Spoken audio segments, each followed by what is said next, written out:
ছবির নায়িকা কুতুব ভাইরে কেমনে বিয়া করলো বুঝলাম না। আইসা চাচি তাগোর মধ্যে কি কোনো প্রেম ভালোবাসা ছিল? স্যারের কথা হনো, প্রেম ভালোবাসা না থাকলে আমার ফুতেরা কি নায়িকা বিয়ে করতে পারে?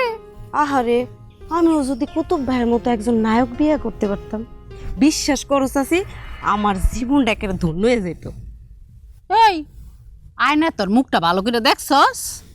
তুমি যে কি কও না চাচি, আয়নায় আমি আমার চেহারা দেখবো না তো কি নায়কের চেহারা দেখবো? আচ্ছা তুই একটা কথা কইতে পারোস, তোর প্রতিবার বিয়া ভাঙ্গা যায় কে? এটা কি তুই বুঝস? আমি দেখতে সুন্দর তো, এই জন্য গ্রামের পোলাপান চায় না আমার বিয়া হোক। এই জন্যই তো গ্রামের দুষ্টু পোলাপান কোনো না কোনো কিলিক লাগায়া আমার বিয়াটা ভাঙ্গা দেয়। ও গ্রামের পোলাপাই তোর বিয়া ভাঙ্গা দেয়? তাইলে আমার বিয়া কে ভাঙে? তুমি খালি একবার অগো নামটা কও আমারে চাচি, দেখো আমি তাগো কি অবস্থা করি। থাক, মাইয়া মানুষ হইয়া আর ওই পোলাগো মতো শক্তিশালী কথা কইতে হইব না। সর।